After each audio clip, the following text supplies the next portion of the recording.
morning, good afternoon, or good evening, depending where you are on the planet. And welcome to the Thursday, the 11th of January, Bull versus Bear webinar. Steve Miley here on the Call for Trade Day. Welcome, everyone.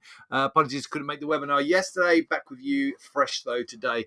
So, just before we start, remember it's CPI today. It's going to keep it fairly brief. All focus on CPI. Super important. Gone through the biggest inflationary spike that we've seen in prices in the global economy over the last 1/2 years, that we've seen for over 4 decades since I was a mere pup. And so we're seeing obviously that receding, those inflationary pressures cooling.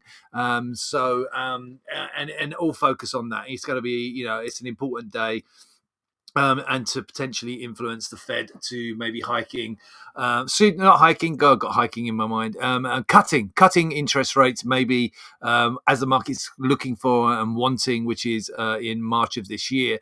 So all eyes on the CPI data today. I'm starting with this, the European briefing. The US briefing doesn't come out quite yet. Actually, let me just double check. I'm going to get a bit of a feedback loop in here.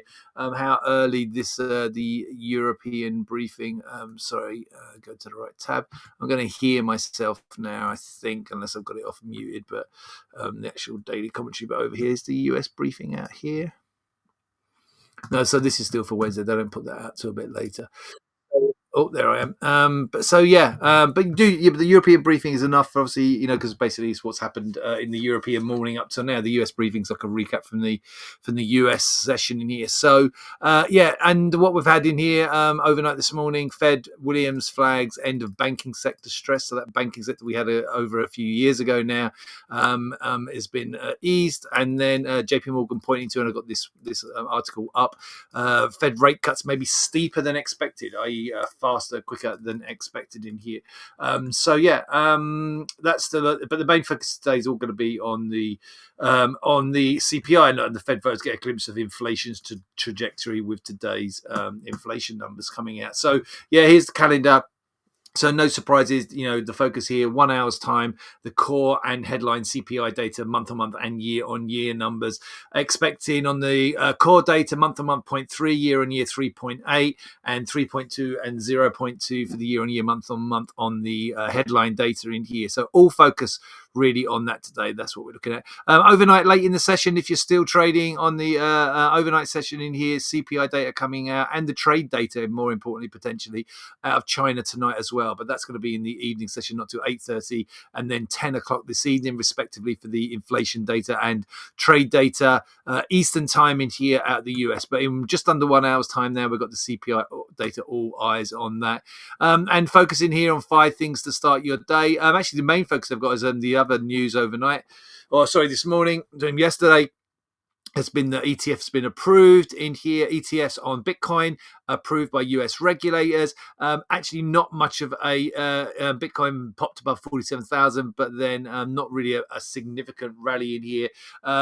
Ether though surged on speculation it will be next in line. So so we saw a bigger move in Ether. It's a bit of a buy the rumor, sell the fact in here. Is in Bitcoin's been rallying anyway over the last few months in here in expectation that would be approved. Obviously, US consumer price index, inflation data, CPI data, all in focus today. So we're definitely watching that. Tech layoffs at Google, probably not going to impact us too much in here. Out of favors China, people not in, basically saying the global portfolio managers not investing in China. And the earnings calendar light for today, but kicks off in earnest tomorrow. Do I have that up next? Where do I have the earnings calendar? Back over here. So the earnings calendar you see tomorrow. I'll talk about a bit more about this. It's before the bell, but it'll be some of this data may be out actually by the time we come on tomorrow. So it can be any time before the opening bell. Various times these will come out. So some of this might be a little earlier than this time we're talking right now, wherever you are, whichever time zone you're in. So, but around this sort of time. Maybe some of these will be out by the time we come on. Some of these will come out before, though, the opening cash market bell. But you can see they're all little suns we see in here. These little suns citing that they're going to be out before the market opens. So United Health, but really we're kicking off in earnest tomorrow with the financials. JP Morgan, Bank of America, Wells Fargo, BlackRock, Citigroup, Bank of New York Mellon. We also get Delta Airlines. So a big day for earnings on the financial side, kicking off though tomorrow, and we may have some of those. So the reason I'm mentioning that is that some of these may be out before we open up tomorrow.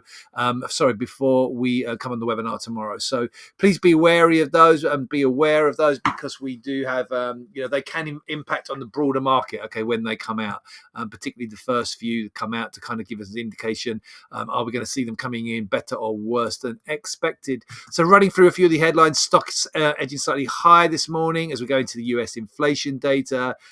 Cues for Fed rate outlook. We've already spoken that, and we've already spoken about the Bitcoin ETF. Similar in here, coming out of from Reuters, inflation test market. Bitcoin gets ETF. European stock indices are up this morning, covering in here from Reuters, slightly up ahead of the US inflation data, partly up as well because we had a decently firm close to US stock indices last night. Again, US CPI shows soft core inflation as good prices slide. So yeah, we're looking for data to be better than expected. We're looking for core goods prices to climb for a 7th straight month. JP Morgan Asset Management, this was the headline I was speaking about earlier on. Fed rate cuts made top forecast. Reasonable base case is 150 basis points of cut out of JP Morgan Asset Management.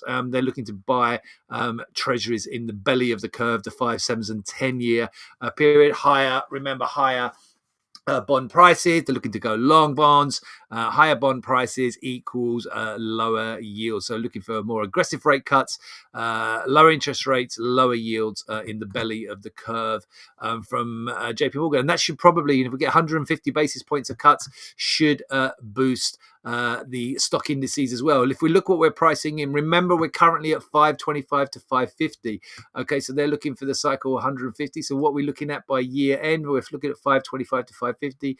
We've got 375 to 400. So that is bang on the 150. So the market is pricing in that 150 basis points of cut. That's pretty much what the market is pricing in between now and the end of the year. Looking forward, and if we look in here at the March meeting, there's no real expectation of any rate cut in here in January at all. But if we look at to the March meeting, remember this has been hovering between pretty much 65 and 70%. So we're currently around 69% if we add these two columns up here, which is for the rate cut at the March meeting on the 20th of March. 31% chance of unchanged rates at that point. A couple of other headlines in here. So investors are moving on from the recession that never was. So, last year there were fears of a US hard landing being a recession, and a US hard landing and a global hard landing, global recession. It looks like we're going to kind of potentially avoid that. Economic growth could surprise to the upside again. So investors now positioning themselves away from the hard landing. If you look at we did share previously, I'm not sure if it went out in Discord. I think it did go in Discord, but it certainly went out on our social media. The interview I did with Bloomberg in here earlier this week on Monday, you'll see that, I'm pretty bullish in here overall. This is just long-term stuff, so it's not for your trading, but just out of interest to you guys, I'm pretty bullish in here on stocks, looking for the Fed to be as aggressive as we're pricing in on the CME tool, looking, as JP Morgan are, looking for bond yields to go lower in here, and the US dollar to underperform in here going into this year. So the Nikkei has done well, his above 35,000 in here, overnight in here, up through there for the first time in nearly 34 years. We've already spoken about the Fed tool, and we're talking about that.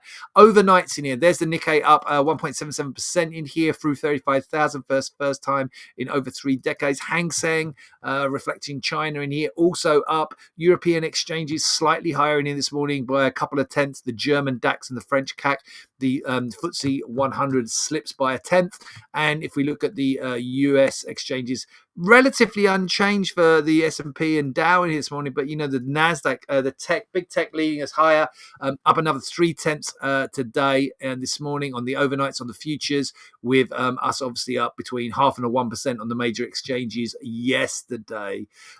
So quick nod in here to the technicals I put up just below where we're looking right now. So looking for a more bullish tone in here. We did go negative and looking switch back positive earlier this week in here on both the Nasdaq and on the S&P, a more bullish outlook there. And on the treasuries in here, we still have a slight negative bias, but we're kind of ebbing away from that a little bit in here. But at the moment, still a negative bias on the US Treasury. So if we're seeing a dislocation, Treasury is still looking relatively negative. Remember, there was a positive correlation. We saw this kind of rally in here in bonds that came from October through November into the end of the year. So bonds are up.